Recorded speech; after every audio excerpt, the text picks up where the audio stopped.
Hey, how's it going? Oliver from GGServers. So listen, 2020 was, 2020. But with the new year, boy have we got something for you. And not the 2021, new year, new me kind of new either. I'm talking about our Multicraft panel getting a bunch of new stuff to help make your life a lot easier. Now keep in mind this is only the first set of updates. As time goes on, we hope to introduce a bunch of new stuff to make your experience much better with us. Alright, buckle up boys and girls, let me show you around. If you've been a client with us for a while, remember how you couldn't reset your Multicraft password with the link that was there? Yeah, sorry about that headache. No more though. Now we've included instructions on how you can reset your password instead. Just click on Password Reset for GG clients, and that's you if you bought the server, and follow the instructions there. The other one, Reset for non-clients, refers to people who have been given Multicraft access as a co-owner or a similar position like that. After logging in, if you've already used Multicraft, you'll see a pretty big difference already. If this is your first time using Multicraft, you come at a very ripe time for new innovation and change. Let's start with MOTD, or Message of the Day. We've implemented a very easy way for you to set up your server description the way you want it. You can either click on the MOTD button here, or go under Appearance on the left, and then MOTD tool. Here you can insert your MOTD text to give it some spicy flair.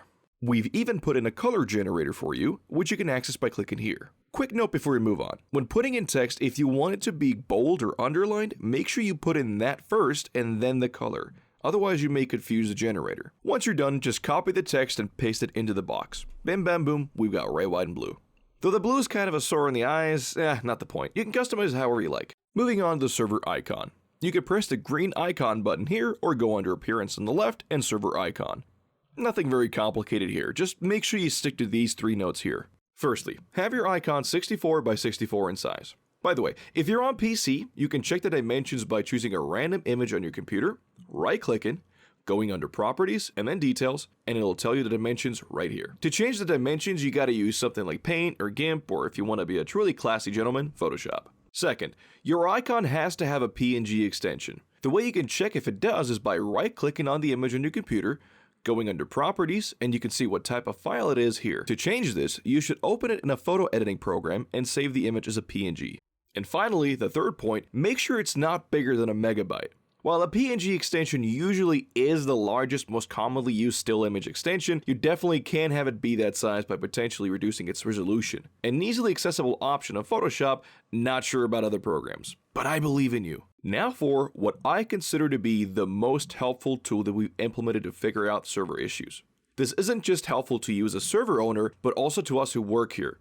I'm talking about the Crash Logs button right here. Now ideally you don't want your server to crash at all, especially if you're playing a modded server, but Minecraft being Minecraft, it's just an unavoidable part of life, kinda like hemorrhoids. If you've never had them, you are a blessed spirit chosen by the gods themselves. Here's how it works. Every time your server crashes, it generates a crash report. That crash report will show up here, like this. You can either look at the log yourself by clicking on Show Log, or click on Scan Log to have the system scan the log and figure out what the heck caused the crash or what might be preventing your server from starting back up. I should note that this is a relatively new system and will not always work. Though here's the beautiful part. In the event that it can't find a good solution or understand what the problem is, it will actually send the report to us and we will use this to make the automated system smarter. And you can always reach out to us via chat or by sending in a ticket if the system isn't giving you a solution. Pretty nifty, huh? The more error reports we get, the smarter the system gets. Less talking to support means more playing for you. Continuing our tour, another button is the UUID finder. Now, really, only very specific instances require you to even care about this. Think of your UUID, your universally unique identifier, kind of like your social security number, or if you're from Europe, your personal code. This will follow you around everywhere you go, as long as you've got a legitimate copy of Minecraft, which you should, get. So take Notch for instance.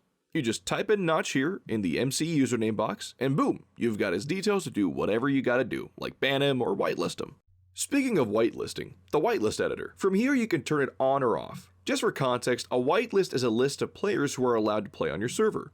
If you're not on the list, the server will reject your connection. For you to set it up, just press Enable Whitelist and either turn on your server if it's already off or restart it. It won't work without a restart if your server is on.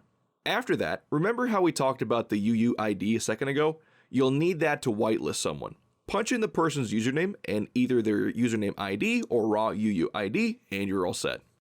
On to the other things. For instance, if you look at the node ID at the top, there's now a check status option behind it.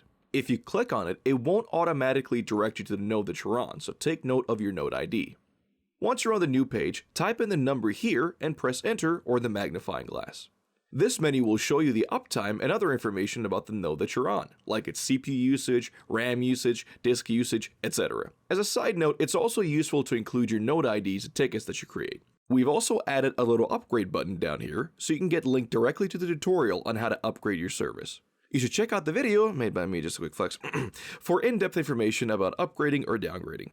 Feeling like building an entire server from scratch? Well, now you can. Going under Files and Wipe Server, you can now fully wipe every single file and folder off the server and begin anew. Forewarning though, we don't allow applications that will allow you to make changes to our already existing panel to, for example, circumvent the player count. Long as you stick by the rules, go wild.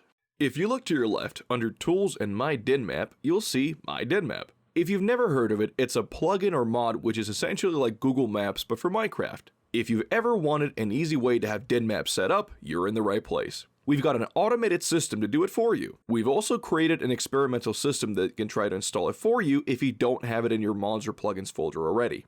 Though it is experimental, so if it doesn't work, you'll have to do it manually. Don't worry, our knowledge base article here, somewhere on the screen, will guide you through it. And now if you look at the bottom of the page, there's two bars over there that talk about resource usage. Unfortunately, the bars there aren't the most reliable sources of information to measure usage, which we're hoping to fix it enough. But for the time being, we've added a link here to our article which you can use to see what your usage is. If you're running PaperSpigot, you download Essentials X and use the command /GC in-game. If you're running a modded server, you'll have to download SpongeForge and Sponge mod called Nucleus. After that, you go in game and type /server stat. Don't worry, there's an article somewhere on the screen again to explain to you how to do that.